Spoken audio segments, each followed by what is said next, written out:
Salut! Comment ça va? Ça va bien, toi? Ça va bien, merci.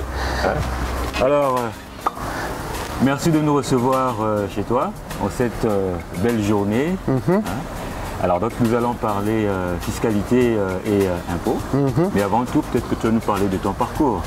Oui, ça, j'en ai beaucoup de parcours. Ok, excellent. Et donc, on va aller se promener. Vu que c'est la règle de l'émission. Bon. Alors, de quel côté voulais-tu qu'on marche? De ce côté-ci? Bah, par là, on peut aller par là. Mon parcours, à moi, il était un peu en deux parties.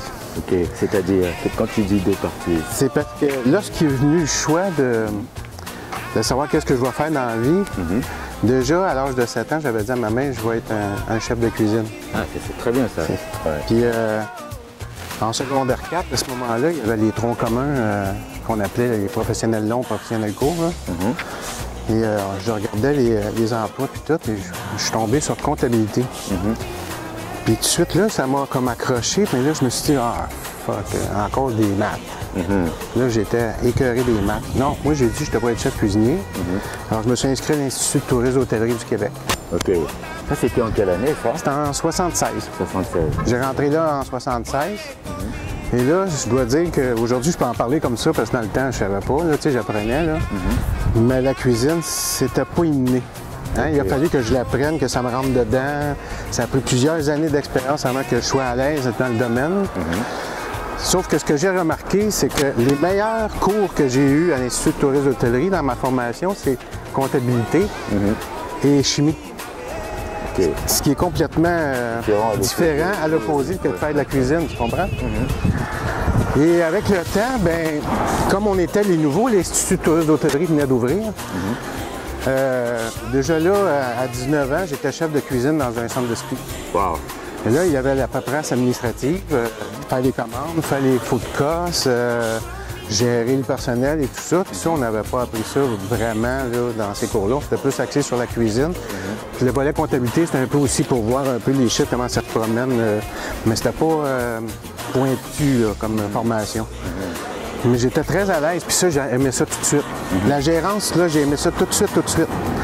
Ce qui fait qu'après ça, je suis revenu à Montréal, j'ai travaillé à Blue Bonnet, où là, j'ai vraiment acquis une expertise au niveau de la cuisine. Okay.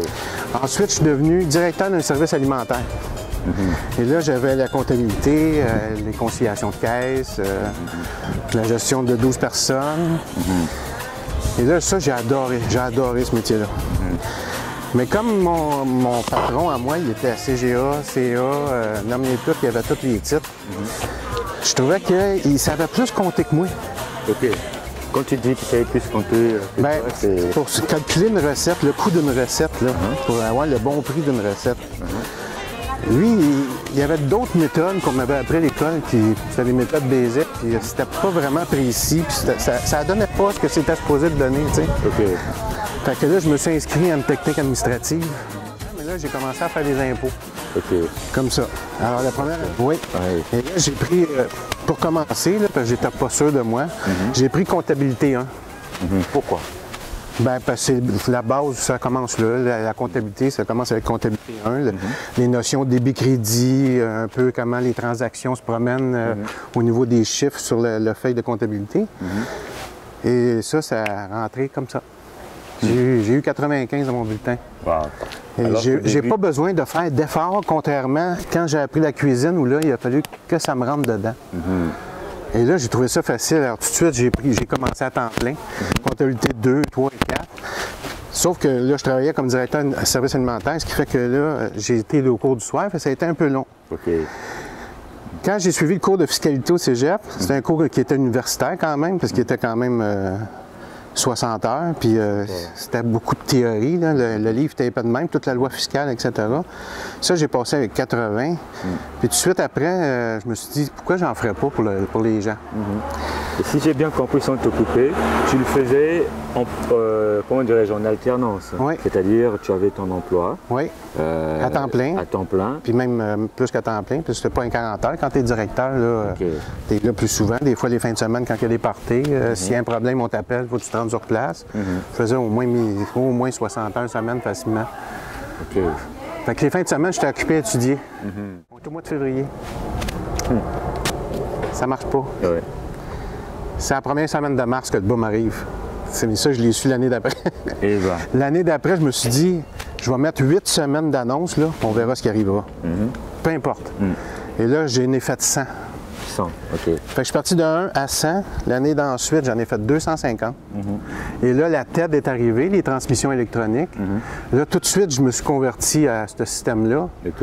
Et à ce moment-là, ils chargeaient 15 pour le transmettre. Fait que moi, je chargeais 15 aux gens pour le transmettre parce que c'était ça que ça me coûtait.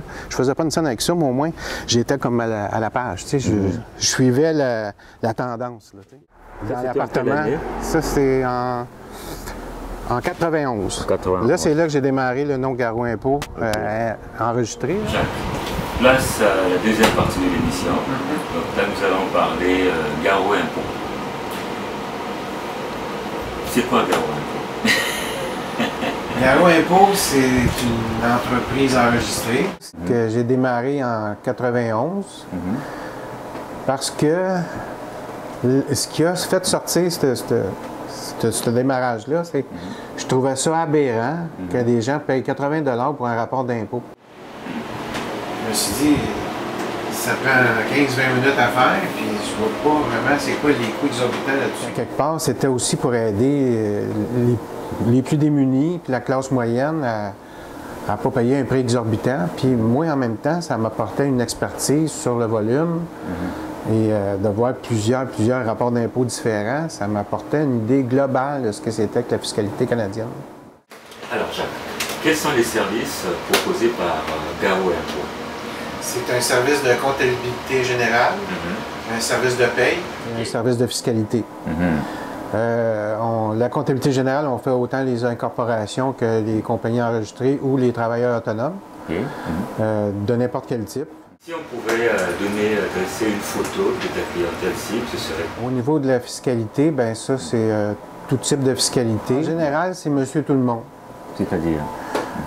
Tous les salariés, tous ceux qui sont pas corporatifs, des travailleurs autonomes, des maisons à revenus, des familles. OK. C'est un peu en général ce qu'on retrouve là, à 90 du temps dans des rapports d'impôt normaux, les personnes âgées. Moi, c'est ça que j'aime parce que je touche à tout, justement, à travers ces clients-là. On touche aux amortissements, on touche les dépenses de voiture, les employés à commission. On touche un peu à les remboursements de TPS, TVQ pour les salariés, etc. On touche pas mal de